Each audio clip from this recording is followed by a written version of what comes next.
So now we're in phase 2, at least the way that I see it. I'm sure some people would have different concepts of what that phase switch would be. I remember the moment when phase 2 began for me. So phase 2, I'm naming slack to torpor. 95 to 99.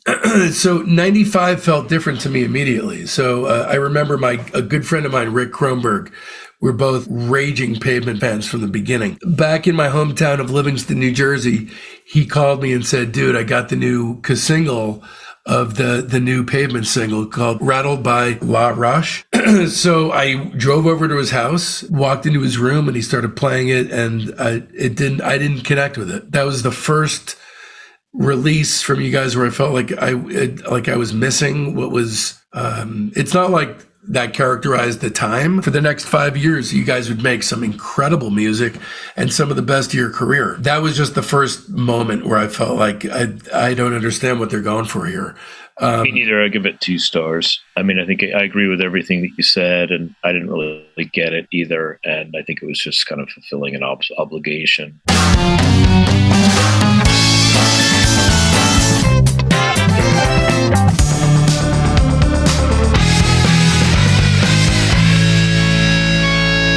Welcome to Discography, the music podcast that delivers the objective truth about the entire discography of every single artist and band that ever existed. I'm your host, Dave Gebrow, and if you're tuning in for the first time, ask yourself this.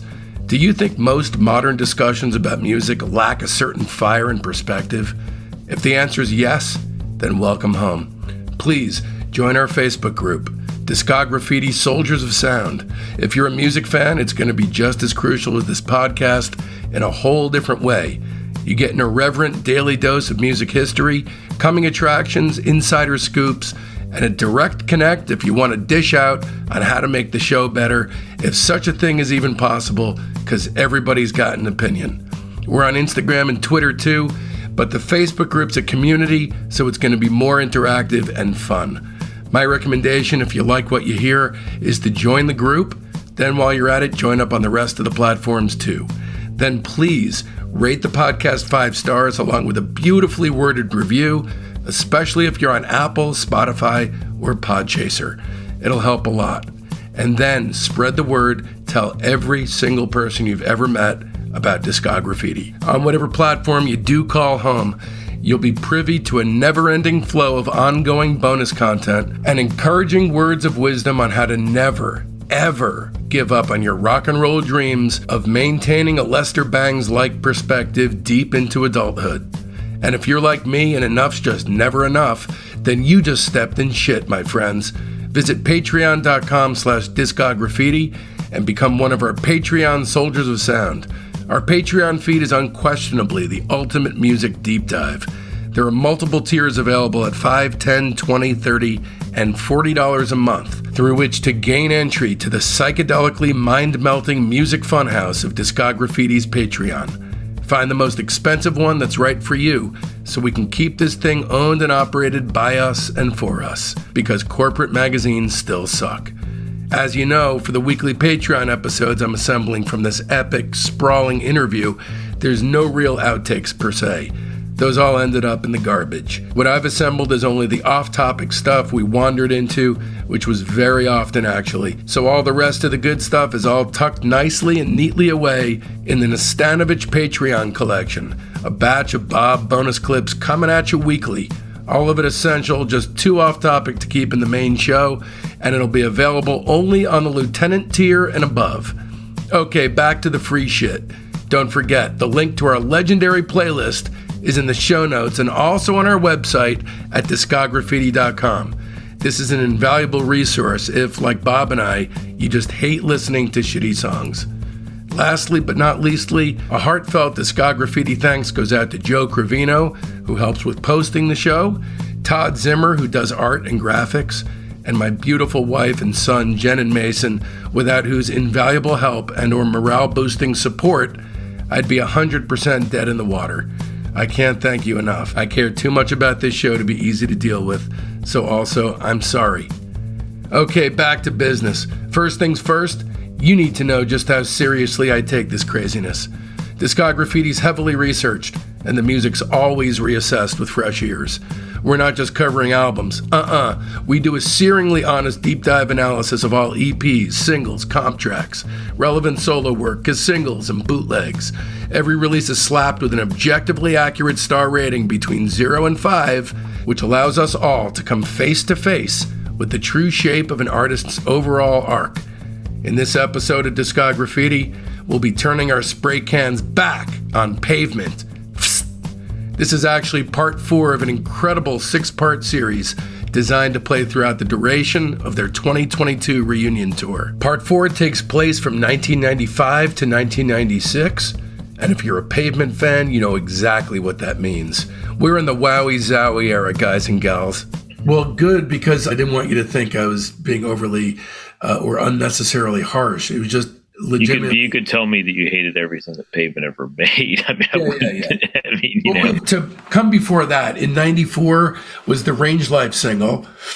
I put the Range Life single in phase 2 because it was the first time that I had noticed a new changing sound that felt a little less like cats fighting in a sack and more streamlined, more calm and approachable with that roller rink keyboard. Yeah, it's cool. So you have Raft and Coolin' by Sound on that one. Yeah, Coolin' by Sound's kind of a cool Camberg song. Yeah. That one I like. Yeah, I like that. And Raft is cool too. We've actually played Raft a bunch live. I mean, it just didn't make the cut for the albums of that era, but I thought it was kind of cool in its own way. You know, a lot of those songs would have been created then. You know, we were playing live so often then that they were definitely given a twirl both during sound checks and on the occasional set list, because it's kind of exciting to go see bands and then have the entire crowd hear an unreleased song. And oh yeah, I mean, I remember, you know, that the 80s with the bands I really liked, and it's just a way to like whet appetites. And I was quite surprised that Raft and several other songs didn't make it to one of the actual albums. And one of the unique things about Wowee Zowee is that a lot of that album is success stories of what I just spoke of songs that had been tossed around for 12 to 18 months, messed around with, sort of grew during soundtracks, became teasers and live sets and stuff like that. From when Steve West first entered the band, you guys were touring with a bunch of these tracks. Insane amounts of touring. Yeah.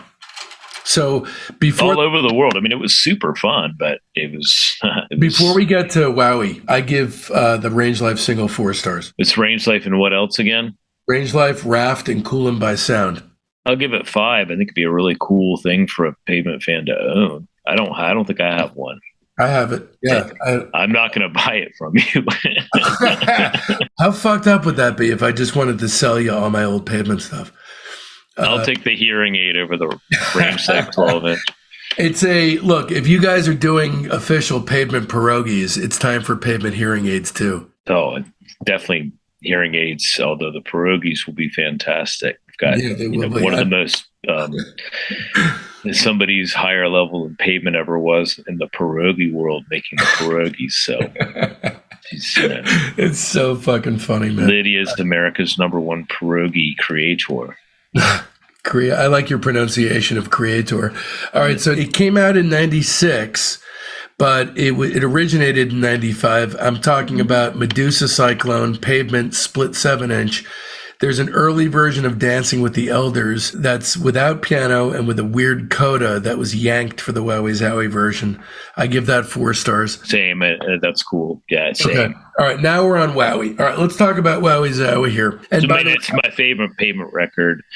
I give it a 5. And yeah, I mean, I'm going to refer to it heretofore as Dick Sucking Fool at Pussy Licking School, because you guys blew it. Should have had that as the title. That was Steven's use. He stuck that there. It was obnoxious and it was never supposed to come to light, but it was potty mouth juvenilia. Hey, we were all young once. So I felt when I was sitting in my friend's room that maybe your first great era had come to an end. Everyone has different feelings about Wowee Zowee, and it's an endlessly interesting record because it's your White Album. So it's kind of a Whitman sampler. If you don't like one style of music, there's always the next thing that's, I just listened to a Billy Preston. And let me interrupt you real quick, and I'll say that's why Rattled by the Rush is okay, because even though I didn't like it as a song individually, it actually fits for the reason that you just described on this album. Yeah, because Black and that's my least. Rattled by the Rush is by far my least favorite song on the record, but it fits in the context of this album. Everything else on here is vital, and the most significant thing about this record is it's, of all the Pavement records, and actually being a band insider, it's the album where all 5 band members are vital to the album, and that's the only Pavement record that you can say that all 5 people involved with it are vital to the album. I mean, you could say it about Brighten the Corners, but really more so with this album, because a lot of the songwriting process you could attribute to all 5 members. So there's a lot of... obviously Steven should be named as the main songwriter on 16 of the 18 songs, but in terms of doing their job sonically, everybody made a contribution to just about every song. It's about an hour long. It's your longest studio album. It's a double album, but it's 3 sides, and side 4 was left blank. The singles, Rattled by the Rush and Father to a Sister of Thought, were odd singles. Well, it's because what would you choose if you had to choose 2 singles from this record? Now, I would have chosen Father to a Sister of Thought and Grounded. Grounded for sure. Eyebolt, I can tell you, would have chosen AT&T, which really could have been, which is a really great Pavement song until like the last 45 seconds, in which it just kind of falls apart into this. It just is like 85% of like a really great song. I think that if Camberg had ever had a single, then Kennel District, closest thing that he ever had to a Pavement single.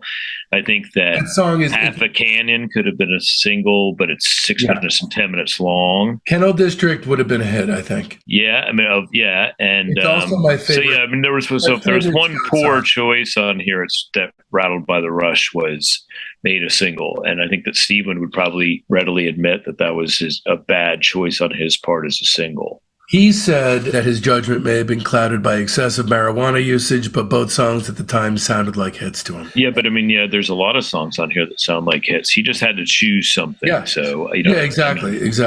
I don't care if he was living in Portland in a tent using fentanyl. It would have been hard for him to choose 2 singles off this album, because unlike previous Pavement records or records that came after this, there aren't obvious. There's like not at all 12 or 13 songs on here that could be singles, including Pueblo. I mean, Pueblo's on a lot of people's top 10 or 20. So Wowee Zowee is apparently the only Pavement album entirely sequenced by Malkmus. So, and I know it's been documented that Scott Camberg, for this one, preferred a much more cohesive set of about 10 songs.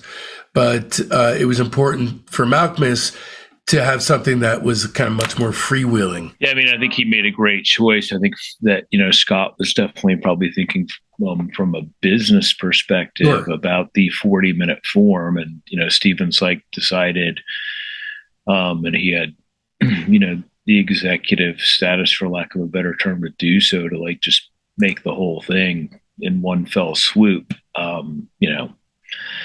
So yeah, I mean, a lot of bands did that, whether they made 3 albums or 30, and he just decided that this was going to be his extra long record. Maybe perhaps to sort of end the era and of this, then of course we went to Brighten the Corners. We sort of returned to, more traditional album length for our remaining 2 records. There's, let me see, 1, 2, 3, 4, 5, 6, 7. I think there's 7 great songs on this record. I think there's 17, so, No, I know. I know it's your favorite. There's a lot of great stuff that I've always loved on this. But ultimately I don't connect with it in the same kind of way, but there's some really indisputably amazing shit on this. We Dance is, the first thing out of the gate there. And, Why is there no castration fear? Was there a castration fear before? No. Okay. It was like basically a song that's heavily influenced by the likes of the Frogs, an incredible string band. Stephen was sort of enamored with kind of freaky folk stuff. My favorite thing about what you just said is you group those two bands together as if they have anything to do with each other. I guess they sort of do in a certain way in terms of their Baroque quirkiness. They're both equally amazing, that's for sure. Obviously, I don't know how much crossover there is amongst their fan bases, but yeah. So We Dance. I've always loved it. It's one of the most brilliant cover musicians of her era is Cat Power. Yes. Sean Marshall. I think she's done a lot of. Obviously, her original music's great too, but she's done a lot of really cool covers. And I know she's been a supporter of both Silver G's and Pavement. Because usually when people cover Pavement songs, I think their version is really cool, and in some ways just as good or better than the original, like the twist, like whatever Nickel Creek doing Spin on a Stranger. So We Dance is it's very, very kind of sickening in a great way. And it's kind of like, talk about sickening. What do you mean by that? It's creepy. I mean, that's all. I would never, that adjective would not cross my mind to describe it. I'm curious what you mean by that. Just pretending you're a freak. Yeah. That's all. Unfortunately, none of us are particularly freaky, so we have to pretend. Right. And so basically it's fun to do that. Obviously we're fans of a lot of freaks and music and otherwise, waiting in line behind Tiny Tim to get back in the country at JFK after he broke the world record for continuous performance of Tiptoe Through the Tulips in Bristol the night before when I was 17 years old. So I'm watching that guy. I'm standing behind him in line at JFK to get back in the country. And I'm just like, this guy's amazing. I guess I should have mentioned Tiny Tim, who had nothing to do with We Dance. There's people that make you squirm, or music that makes you squirm in a good way. We Dance is basically one of Pavement's attempts at such a vibe. And I think we pulled it off. To me, it's a great song. And it's a great album starter. It is. Both those things. It's a great song, great album starter. I had already heard Rattle by La Rush. And I talked with you about how that made me feel. It's good. It's just clunky. I feel like it was sort of some weird attempt at doing Bad Company. Yeah, I don't know if that's what it ended up sounding like. And obviously that wasn't the goal. I don't think Pavement ever wanted to sound like Bad Company, for God's sake. It's clunky.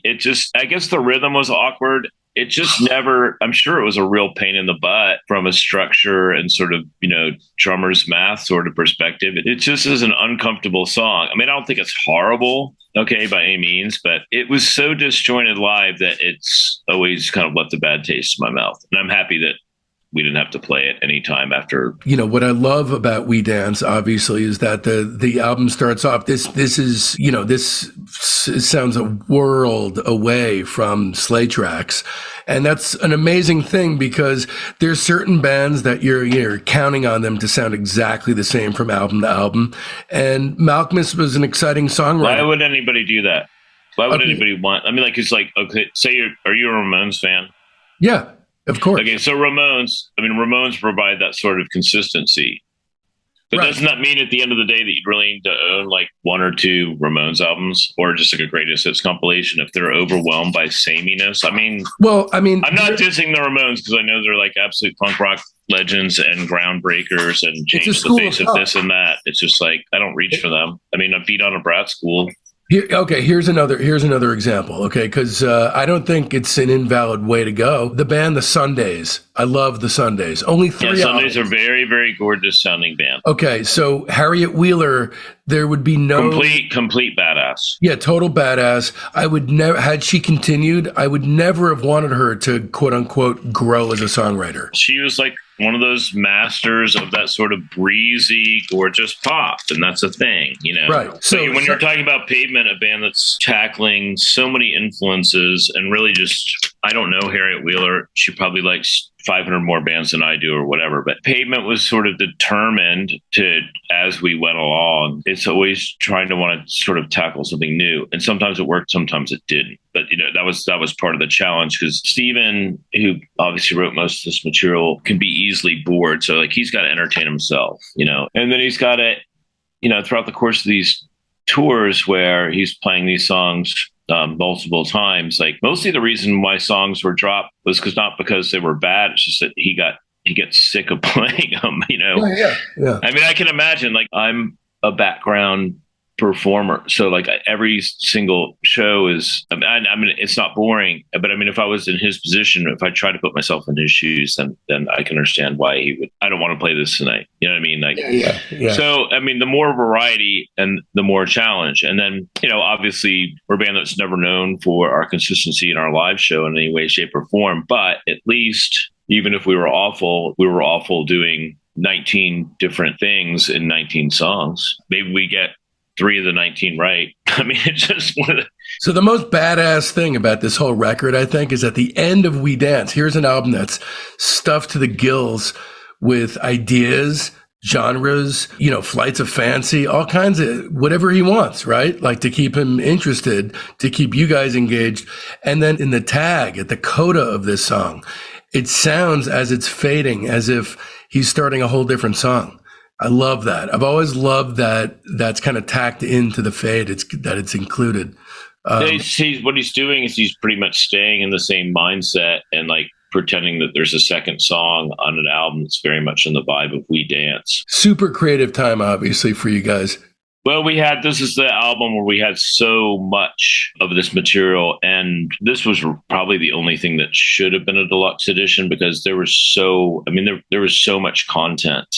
Yeah. That's why it's 55 minutes long, 56 minutes long. Because I mean, I know, and you can, like, and the thing is, like, if there are weak moments on this record, that's also by design in some way. I mean, like, it's supposed to be mind-boggling and deceptive and glorious, and it's all about dynamic and variety. It's just a Pavement album that, different recording aesthetic styles. I mean, this is easily in Memphis, which was such a happy place in terms of recording studios for us, such a comfort zone. You just felt very comfortable in there. Doug and Davis, the engineers, Memphis was great. Sherman Wilmot, our host, Bone Shangri-La Records at the time, we stayed above it. It was just, we were very much in our element, very comfortable. It was really nice to enter a recording studio and have so much material and actually be a band where all 5 members were actively participating in the creative process and had done for the months on the Crooked Rain tour. Yeah, no, that's, you can hear you guys are engaged.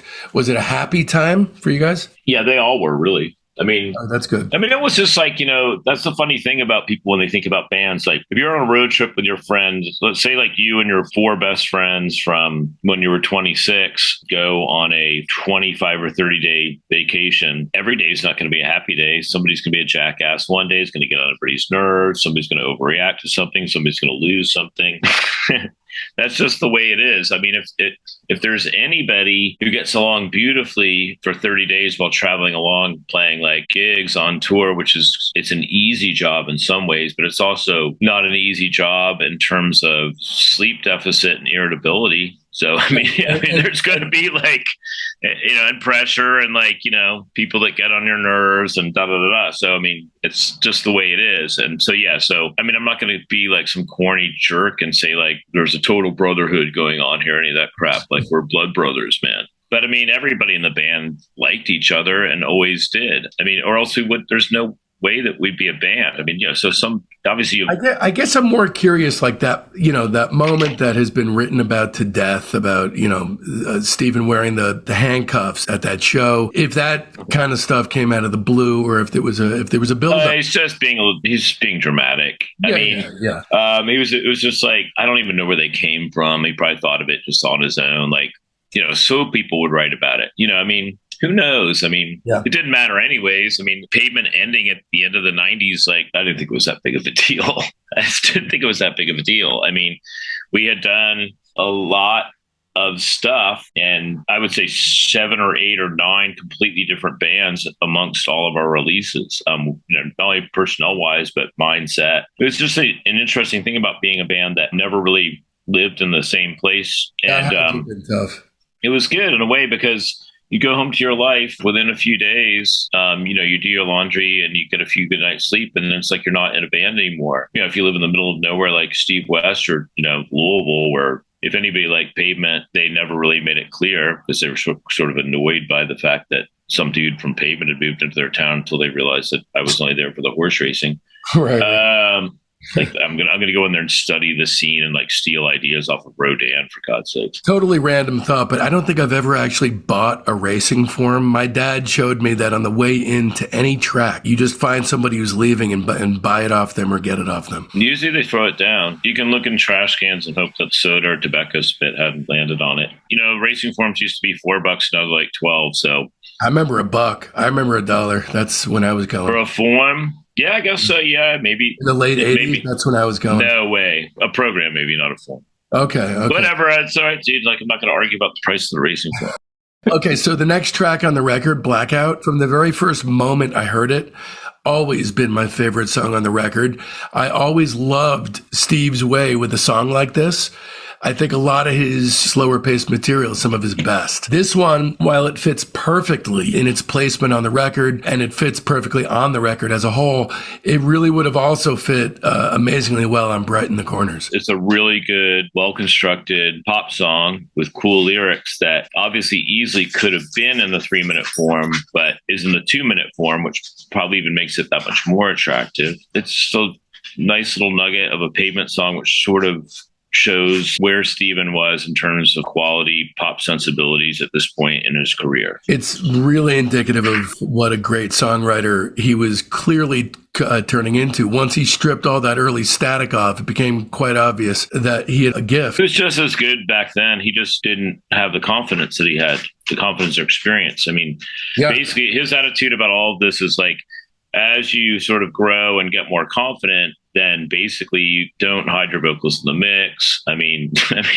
yeah, definitely from a programming point of view as well, because Blackout followed by Brink's Job, that 1-2 punch is definitely the result of feeling more confident about material. Yeah, Brink's Job's just sassy. It's kind of like, it's not really much of a song, it's a minute and a half long. It's cool for what it is. It's kind of smart ass. There's really no extra meaning in it. Like, it sets the table perfectly for Grounded because that's a fucking anthem. It's just a gorgeous song. It's beautiful guitar. And cool I love the focus on that really delicately slow string bend. That's the thing that I always hang on as far as a hook on that. We weren't too jammy.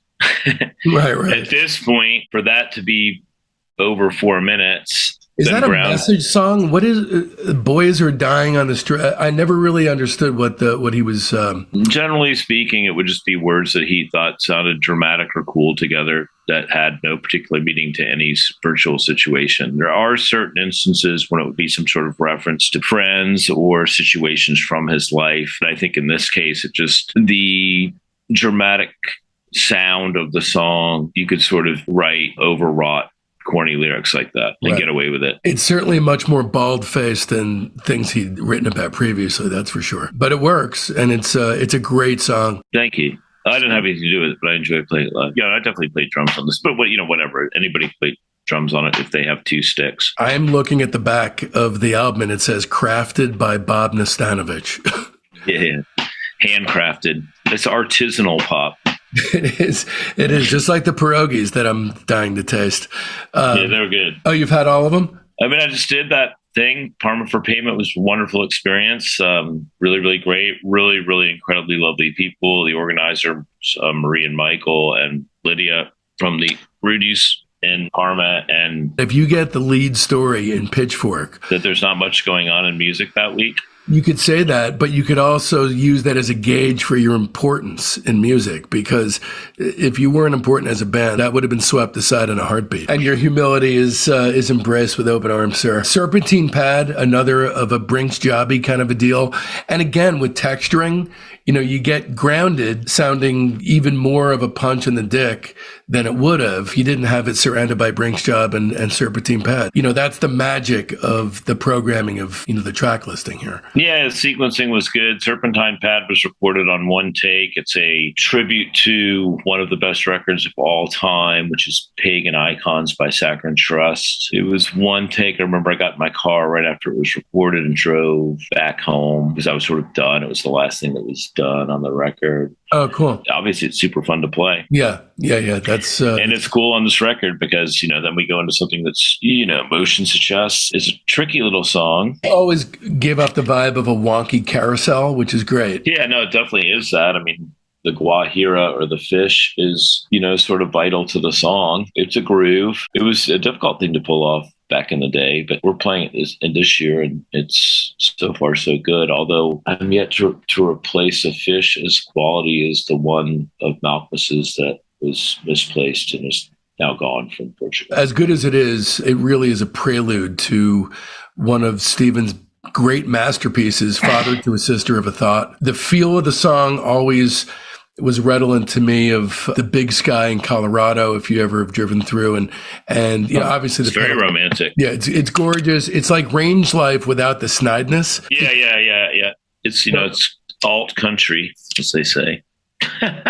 Yeah, it feels more country. I mean, it doesn't feel removed. Range Life feels alt country. This feels like country. There's a lot of really incredible bands on Frontier Records, a label out of Davis, California, including one of the best bands of all time, Thin White Rope, certainly one of the best live bands. A lot of their best material preceded us, but they also would tackle a lot of different genres, and they were particularly strong at this type of song. It was a breath of fresh air, and it was a trick. Stephen was anxious to, find that groove, especially considering this mix of material. So there are songs all over this record that have a really, really mellow groove, mixed in with the chaos. I think it's just one of these situations, Father to Sister of Thought, where everything fell into place, and I think it was kind of easy for everybody in the band to play. So whatever she came up with, the composition worked out very nicely. It's a stunning song. You guys are, Don't overdo it, bro. I always thought it was. I'm not kidding, man. Look, thank you very much. I like it too. It's beautiful. It's not the first song I think of when I think of Pavement. When I think of you guys, I don't think of the, mid to late 90s torpor kind of a stuff. I think of, you guys rocking the fuck out. So I don't think of this right out of the gate, but you could have pulled a whole record like this out and I would have greeted it with open arms. It would have been boring. So we did Wowee Zowee instead. Yeah, I'm just saying in an alt universe here, it would have been a great record.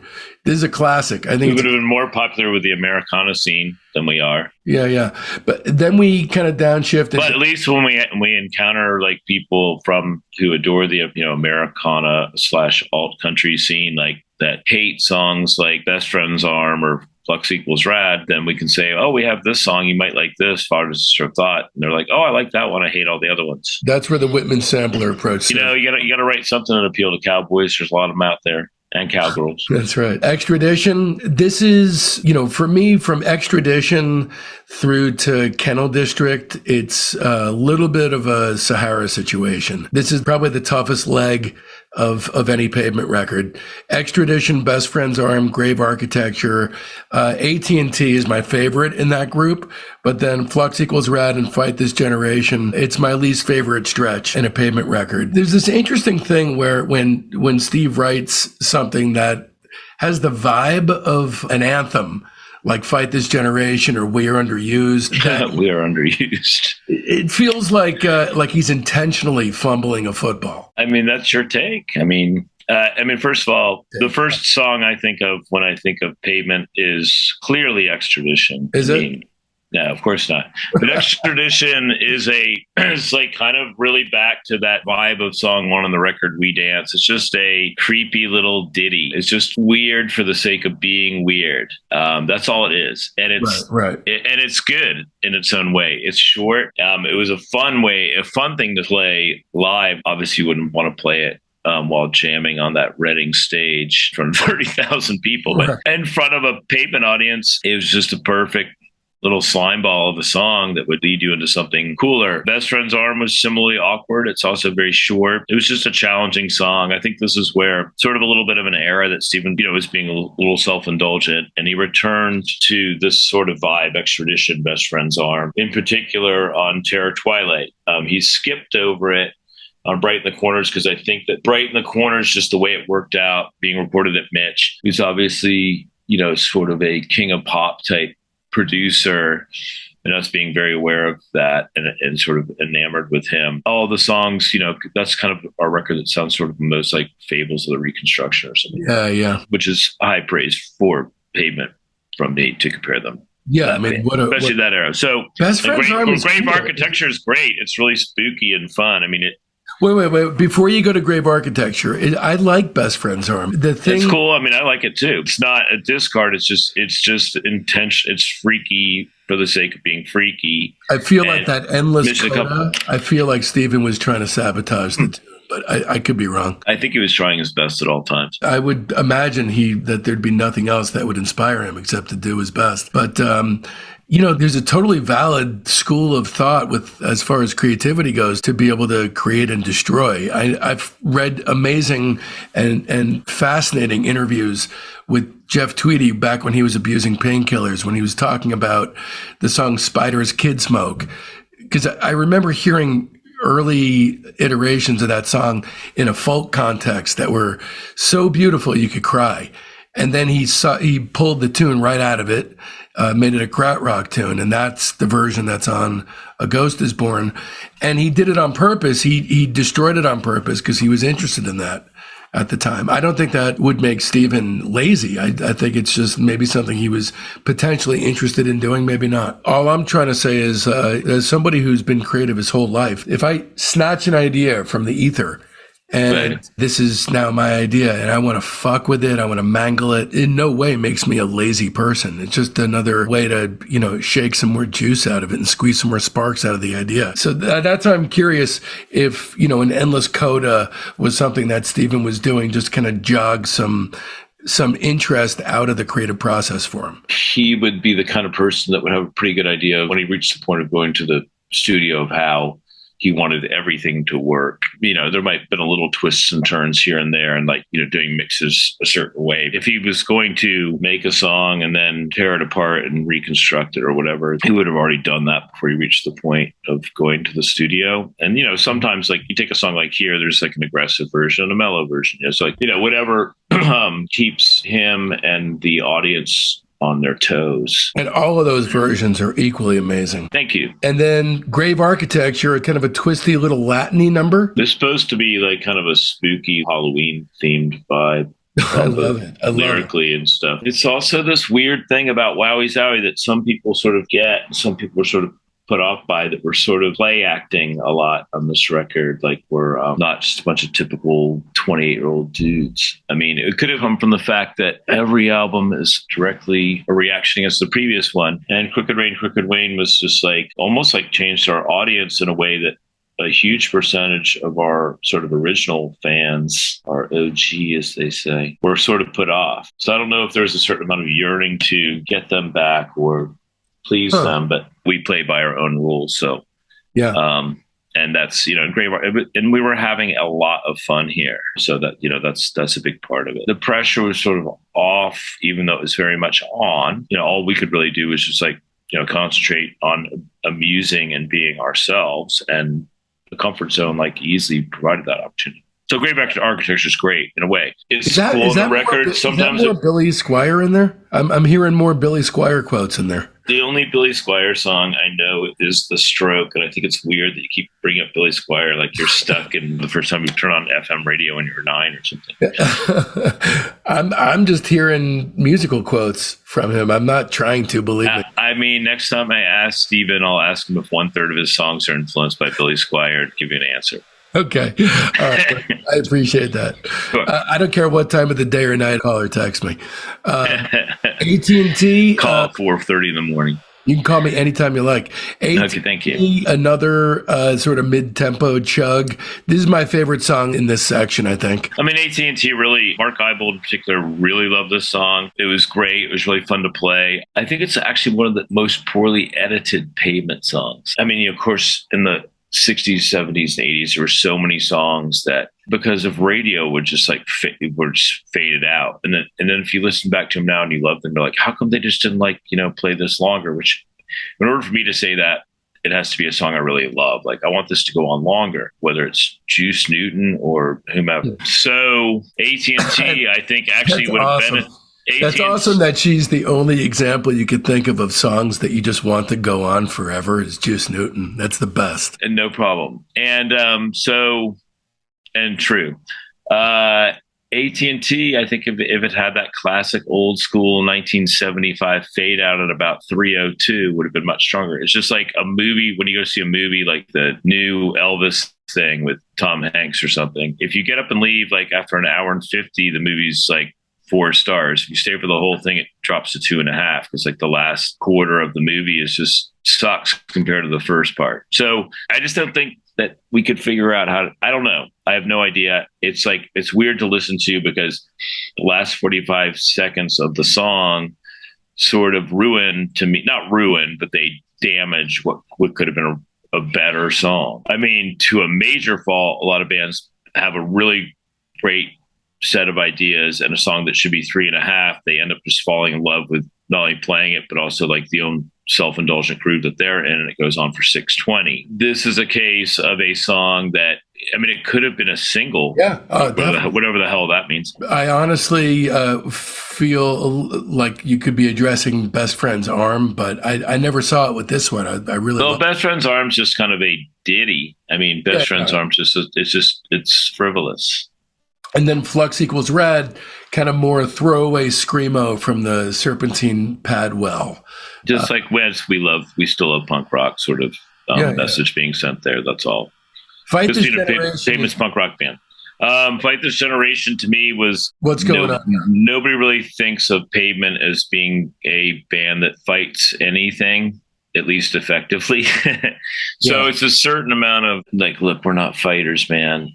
It's because we're not good at fighting. This has always been an endlessly interesting song to me, and here's why. It's a great song. It's really sort of a song that's for live performance, and then it can take on so many different forms of live performance. And there's a lot of things going on in the song.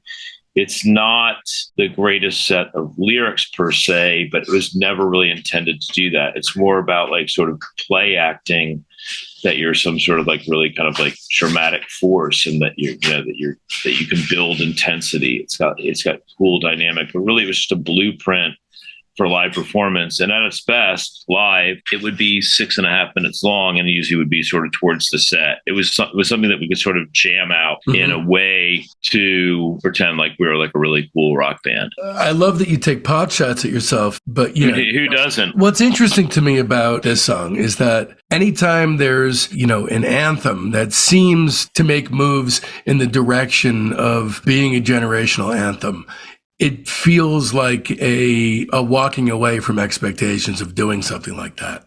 And it seems like it comes up empty on purpose as a statement in itself. And that to me makes it a hell of a lot more tantalizing as a prospect above and beyond it being a song. So I can hear the words that I'm saying, and I know I've thought too much about it over the years, but is there any truth at all in what I'm saying? I don't think that we would ever be so vain to think that we could write a generational anthem. So maybe it would be more along the line of being sarcastically pointing out what a ridiculous idea that is. I think that's what I mean more than anything, if that's what that is. Yeah, I mean, I guess. I mean, but then like while playing it live, you could pretend that you were doing that, so it made it super fun. Right. I mean, it was just like, again, this record is very theatrical, and like in order to reach that point where there's a lot of making fun of yourself on here and kind of letting out a breath of fresh air, being Pavement in their late 20s going on this record. The record business didn't matter. Everything we'd done up to this point was all about overachievement and zeitgeist and being very fortunate.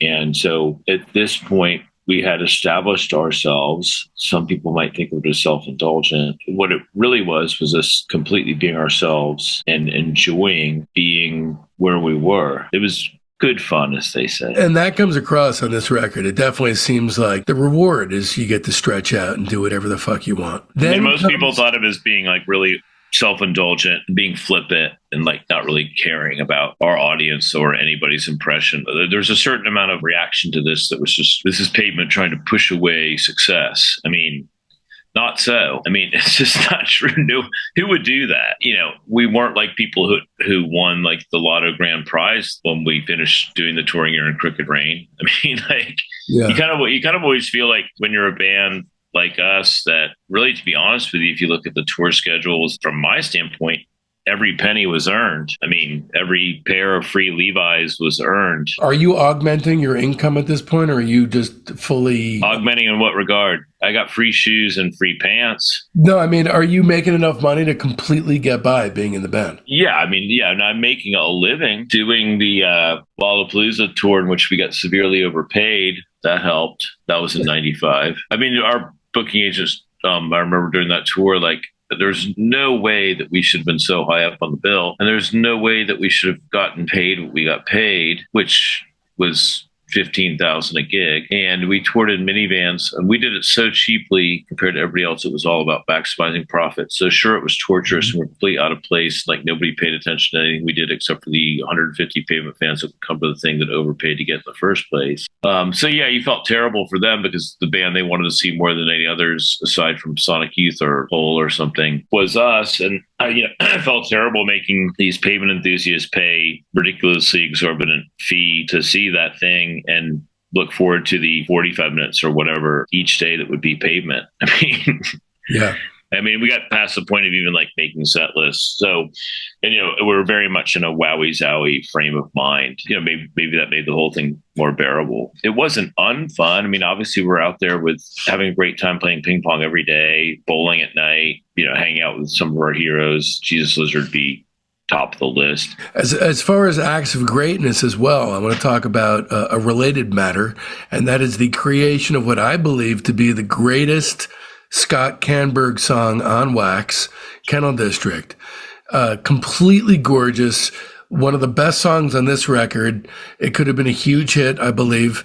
And I believe it's his greatest musical accomplishment. The argument here, I mean, it's one of the reasons that we play it just about every live set. It's a very good effort on his part, and it's a really good song. And it's very I think moving. That, he had a lot of confidence in his songwriting at this point, and he'd spent a lot of time on tour. It's also kind of cool because I think Steven would prefer more songs like this from Scott because he doesn't always want to be the front man. I think one of the things Steven really loved about being in Silver Jews is that the focus really wasn't on him, and he could be a sidekick and concentrate on his guitar playing. So, and what's crucial about this song is that this album is a hell of a lot of fun, but it's not loaded with moments that I would call emotionally moving. I don't think that's what Steven was going for. This song sweeps through at a crucial time in the record for me and recenters me on listening to the record, because the final stretch of the album is a great stretch.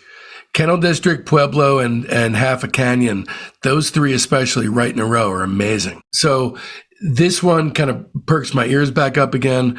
Pueblo is, again, part of that comeback story at the end of the record, a la that movie My Bodyguard from 1980, with the ever-loving Where the Fuck Is He Now, Chris Makepeace. Do you love Pueblo? Yeah, it's a groove. It's called Pueblo for a reason. At that point, we played a lot of shows in Albuquerque and El Paso and Phoenix, and it's just kind of a southwestern U.S. deserty vibe on it. It's just a fun twist. It was quite difficult to pull off something that mellow live. I'm looking forward to playing it this year because Rebecca enhances it a lot. Mm-hmm. And actually, one of my greatest moments as a live musician personally occurred on this song, where I used to just play Moog on it. And for some reason, it all came together one night at a place in San Francisco called Great American Music Hall. Oh, yeah.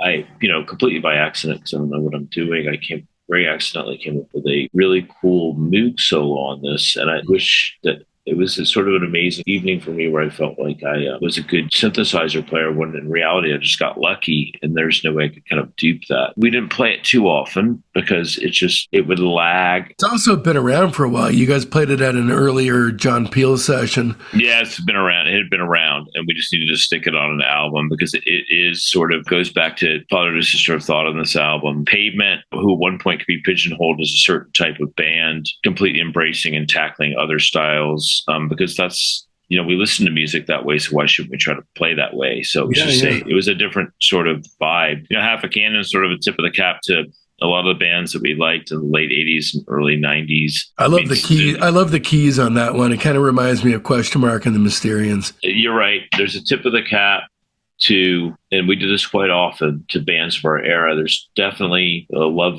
and appreciation of Stereolab shown on this song, and World Trucks, who was a favorite of David and Stevens in particular. To round things out, we got Western Homes. It's a 55-minute record. We have 3 sides of a double album. Just to reference the Sundays again, if the Sundays came out with a 4th record, I would really keep my fingers crossed that Harriet Wheeler stayed doing what she was great at doing, which is to take me and transport me to ethereal worlds far, far away. But Steven is a songwriter whose concern only seems to lay in the area of growth, thank God, because it suits him perfectly. He grows very well. And this album is a document of that. Doesn't want to stay in one place for too long lest he gets bored. This record's great for him, great for everyone else. But it always felt like there was a bit of him trying to shake an old crowd and get some new people on board. Ultimately, I don't like it as much as you or others. I give it 3 stars. Still a solid record. Okay, cool. Are you a fan of The Laws?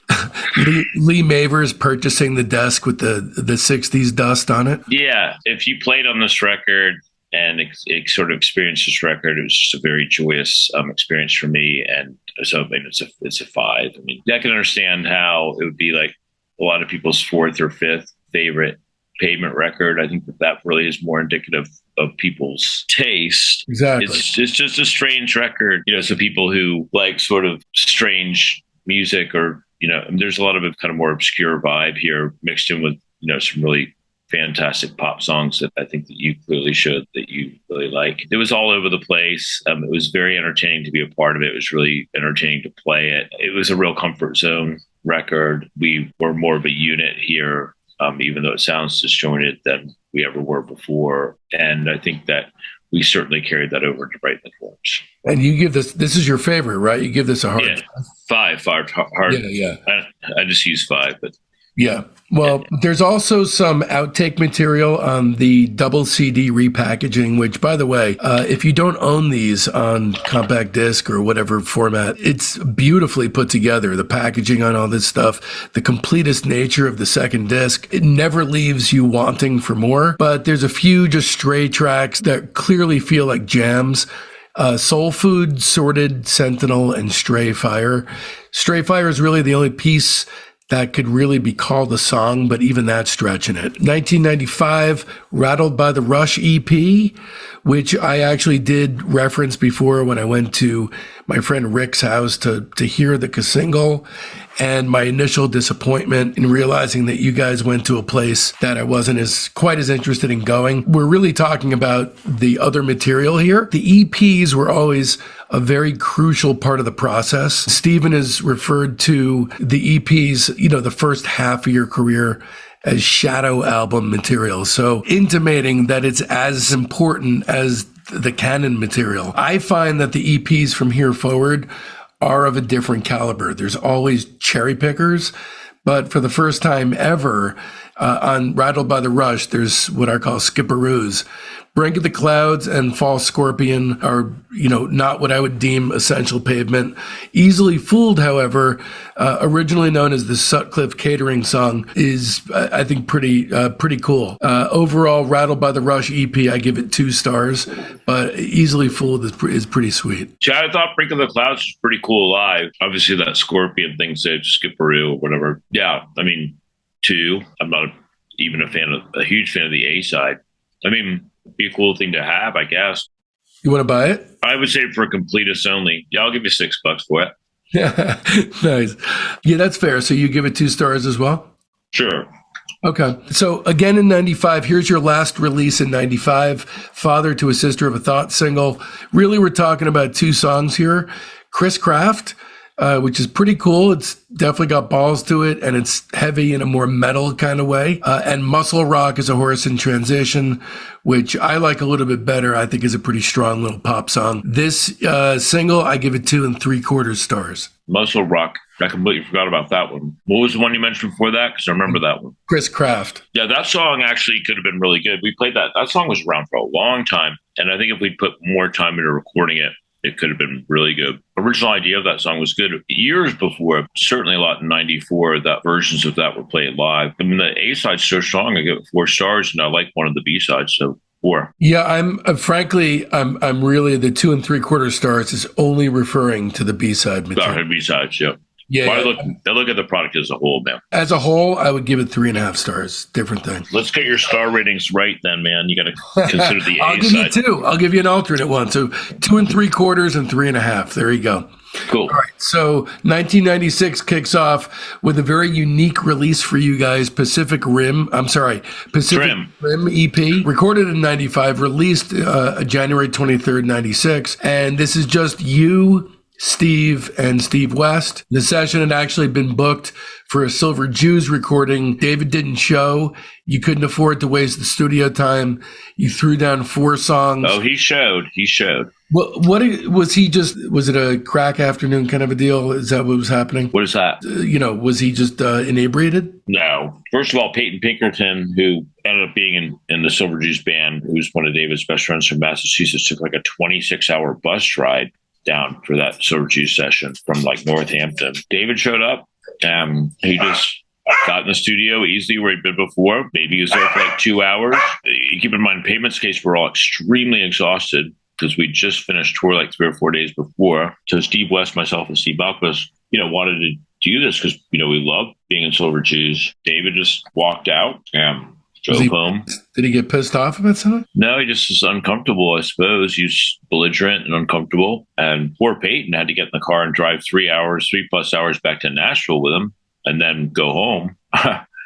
Thank God he ended up in the band, starting with the next album. We all thought we were in Silver Jews, and we found out that we weren't in Silver Jews when we found out that he made what was supposed to be that record with a bunch of different people. So it's one thing to get fired from a band. It's one thing to find out that a band that you helped, that you were an original member of, that you've been kicked out of, and you find out through like Drag City's new releases page. Why, though? I mean, did you ever get a clear handle on why? I think it was just, it's pretty obvious. He was just sick of people not separating Pavement and Silver Jews because there's 3 members of Pavement in the band. So it's just like when I worked with him the first leg of his tour as the tour manager, and Steve West was the sound man, and he finished 4 or 5 weeks of touring, and we had great fun, myself and Steve West. I'd get up play a couple of songs, and West was the front of house sound man. We got along with the band extremely well. Just fantastic people, Tony Crow and Brian Kotzer, Willie Tyler and Peyton. We were having fun, and David just fired us completely out of the blue because he thought that the tour felt too pavement-y, which when basically your entire crew is members of Pavement, then that might be a side effect. Right. So yeah, he took off, and like Drag City, I guess, had paid for all this studio time, which, they run on a very strict budget. Those guys aren't rolling in cash. They've worked really hard. They're good, hardworking, very ethical people, always pay on schedule. They treat their bands extremely well. They put out hundreds of records. They're good friends of ours for years. We did not want them throwing away all of that money. So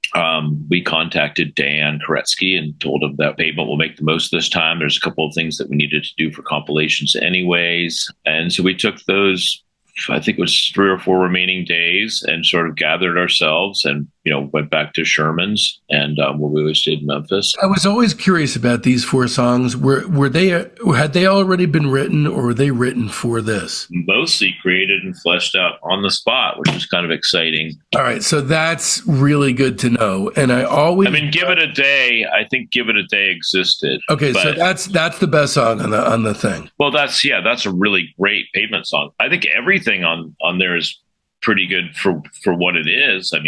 Listen, obviously it's not as good as Watery Domestic, but no, it's not. It's not considered nowhere near as essential. But I think that It's a very cool Pavement record. If you know the circumstances, I always, for a long time now, I've known about the rushed circumstances and the oddness behind it. Oh, no, it was just like taking advantage of pretty affordable studio time at a great place, trying to make the most of what we traveled down there for when we were needed to go home. Look, give it a day is great.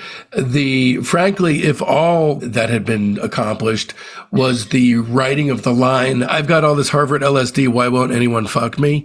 That would have been enough. That's a good enough line to make the most of those sessions.